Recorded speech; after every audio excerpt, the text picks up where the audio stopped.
안녕하십니까. 회계기준원입니다.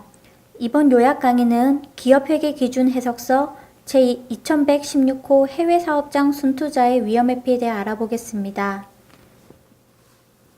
기업회계기준 해석서 제2116호는 해외사업장 순투자의 위험회피와 관련하여 다음 세 가지 회계 논제와 이에 대한 결론을 다루고 있습니다.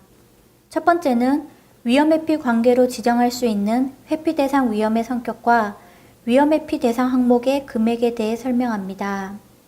두 번째는 위험회피 수단을 보유할 수 있는 연결실체 내 기업은 어떤 것인지를 설명합니다.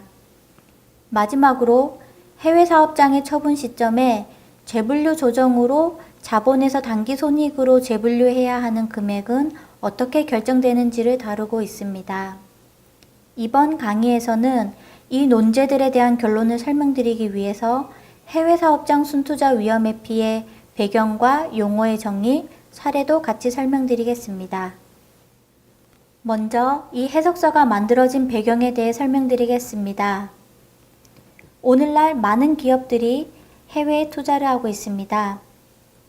기업의 해외 투자 금액은 해외 사업의 기능 통화가 각각 다르기 때문에 환율 차이가 발생하고 외화 위험에 노출됩니다. 이 해석서에서는 국내 기업이 해외 사업에 투자할 때 발생하는 외화 위험에 대해서 위험회피 회계를 적용할 수 있는 지침을 다루고 있습니다. 다음으로 자세한 이해를 위해서 이 해석서에서 사용하는 주요 용어의 정의에 대해 알아보겠습니다. 해외 사업장 순투자는 기업회계기준서 제1021호 환율 변동 효과에서 정의한 것과 동일하며 위험회피는 기업회계기준서 제1109호 금융상품에 따라 적용합니다. 즉, 해외사업장은 보고기업과 다른 국가에서 영업활동을 하거나 다른 통화로 영업활동을 하는 종속기업, 관계기업, 공동약적이나 지점을 의미합니다. 해외사업장 순투자는 해외사업장의 순자산에 대한 보고기업의 지분 해당 금액을 의미합니다. 위험회피는 단기손익 또는 기타 포괄손익에 영향을 미칠 수 있는 특정 위험으로 생긴 익스포저를 관리하기 위해서 금융상품을 활용하는 위험관리입니다. 앞장에서 설명드린 용어를 바탕으로 해외사업장 순투자의 위험회피에 대한 이해를 돕기 위해서 간단한 사례를 소개드립니다. 먼저 한국에 소재한 A사는 제조 원가를 절감하기 위해서 중국의 종속기업인 B사를 설립하고 100만 위안을 투자하였습니다. 그리고 미국의 판매망을 확대하기 위하여 종속기업인 C사를 설립하고 300만 달러를 투자하였습니다. A사는 각 해외 사업장의 주된 영업 환경을 고려하여 중국 B사의 기능 통화를 위안화로 결정하였으며 미국 C사의 기능 통화를 달러로 결정하였습니다. 또한 지배기업인 A사의 기능 통화는 원화이며 연결 재무제표는 원화로 표시됩니다. 지배기업인 A사가 연결 재무제표를 작성한다고 가정해 봅시다. 지배기업의 기능 통화는 원화인 반면 종속기업의 기능 통화는 각각 위안화와 달러이기 때문에 연결 재무제표 작성 시 외환 차이가 발생합니다. 이제 중국의 종속기업 B사에는 은행으로부터 대출한 외화 차입금 300만 달러가 있다고 가정합니다. A사는 두 종속기업 중에서 미국에 있는 C사에 대한 순투자에서 발생하는 외화 위험을 회피하고자 합니다. 따라서 C사의 순투자로 인한 원화와 달러의 외환 차이를 회피 대상 위험으로 지정합니다. A사는 위험회피 수단으로 B사가 보유한 외화 차입금을 지정할 수 있습니다. 회피 대상 위험과 위험회피 수단을 지정하고 위험회피가 효과적일 것으로 예상된다면 위험회피 회계를 적용할 수 있습니다. 종속기업 C사에 대한 순투자 300만 달러에서 발생하는 달러화 대비 원화의 외환 차이와 위험회피가 효과적일 경우 종속기업 B사의 달러 차입금 300만 달러에서 발생하는 달러화 대비 원화의 외환 차이는 위험회피 회계 적용 후 지배기업의 연결재무제표에서 기타 포괄손익 또는 외화 환산 적립금에 포함됩니다. 다음으로는 이 해석서에서 다루고 있는 회계 논제들에 대해서 살펴보겠습니다.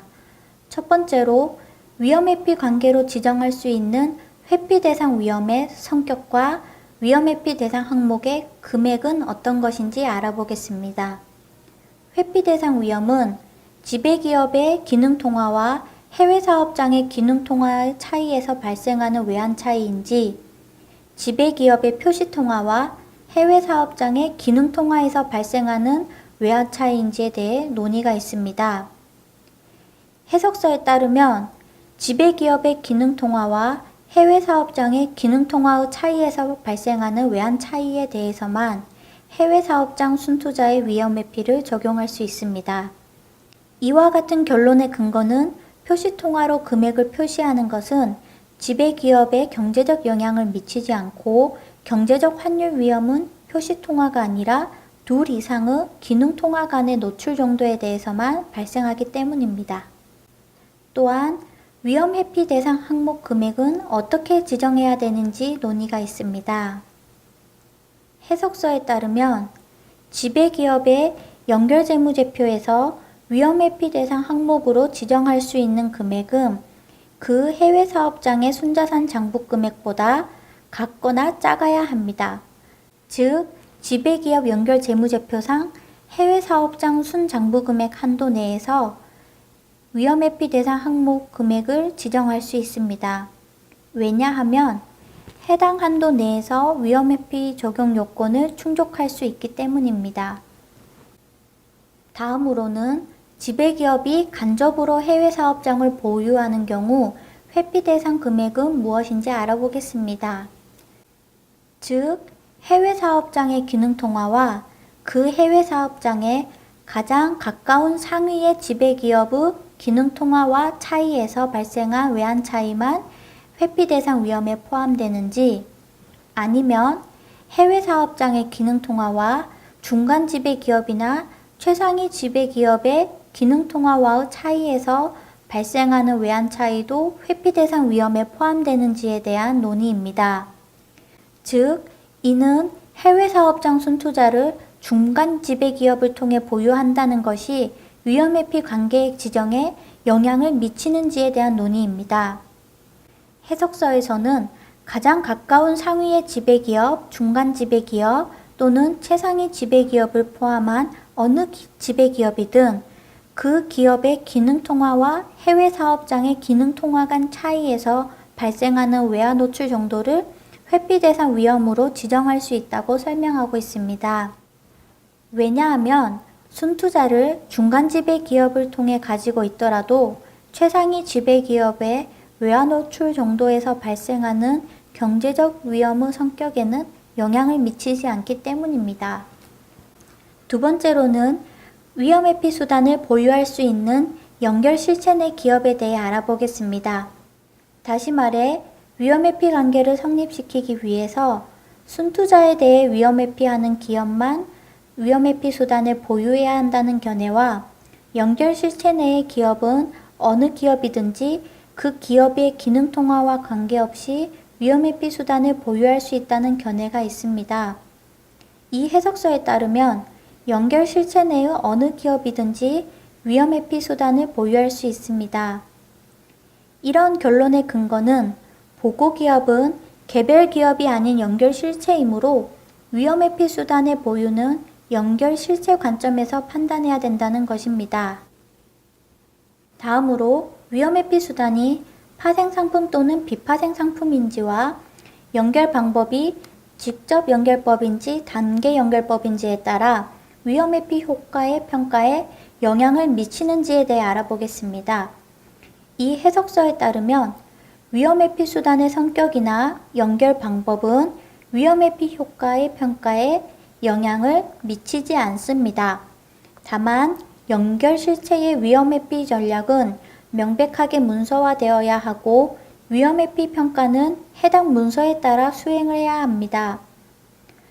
그 사유는 파생상품과 비파생상품 모두 해외 사업장의 기능 통화로 표시되는 경우에 위험회피 회계를 적용하지 않는다면 위험회피 수단에서 발생하는 외환 차이 부분은 여전히 연결 실체의 단기 손익에 영향을 미칠 수 있기 때문입니다.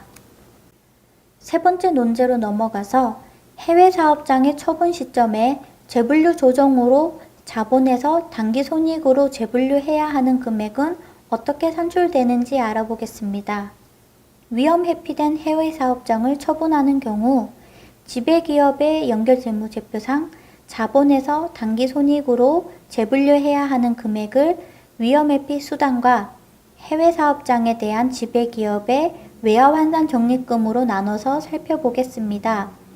먼저 위험 회피 수단과 관련하여 지배기업의 연결재무제표상 외화 환산 적립금에서 재분류 조정을 통해서 단기 손익으로 재분류해야 하는 금액은 기업회계 기준서 제1109호 문단 102에 따라 식별해야 하는 금액입니다. 즉, 이 금액은 효과적인 위험회피로 결정되었던 위험회피 수단에 대한 누적 손익입니다. 해외 사업장 순투자 관련 외화 환산 적립금에서 단기 손익으로 재분류해야 하는 금액은 해외 사업장과 관련하여 지배기업의 외화 환산 적립금에 포함된 금액입니다. 마지막으로 연결 방법이 자본에서 단기 손익으로 재분류해야 하는 금액의 결정에 영향을 미치는지 여부를 알아보겠습니다. 최상위 지배기업의 연결재무제표에서 모든 해외 사업장과 관련하여 외화 환산 적립금으로 인식한 순액의 총 합계는 직접 연결법 또는 단계 연결법 중 어떤 것을 연결 방법으로 선택하는지에 따라 영향을 받지 않습니다. 그러나 최상위 지배기업이 두 연결 방법 중에 어떤 것을 선택하는지에 따라 중간 지배기업을 통해 보유되는 개별 해외 사업장에 대한 최상위 지배기업의 외화 환산 적립금에 포함되는 금액은 영향을 받을 수 있습니다. 이 해석서에서는 경제적 위험은 최상위 지배기업의 기능 통화와 관련하여 결정되기 때문에 연결 방법과는 상관없이 모든 해외 사업장에 대해 외화 환산 적립금으로 인식해야 하는 순액의 총 합계는 일치합니다. 따라서 개별 해외 사업장에 대한 외화 환산 적립금에 포함되는 금액은 연결 방법에 따라 차이가 발생하더라도 직접 연결법을 사용했더라면 산출되었을 금액을 결정함으로써 그 차이를 제거할 수 있습니다. 지금까지 해외 사업장 순투자의 위험회피 해석서에 대한 배경과 주요 용어의 정의, 간단한 사례와 관련된 회계 논제까지 살펴보았습니다. 마지막으로 앞에서 다루지 않은 내용 중 주의해야 할 사항에 대해 알아보겠습니다. 먼저 연결재무제표상 해외 사업장 순투자에서 발생하는 외화 위험에 대한 위험회피 회계는 연결 실체 내에서 단 한 번만 적용 가능하며 중복해서 위험회피 회계를 적용할 수 없습니다.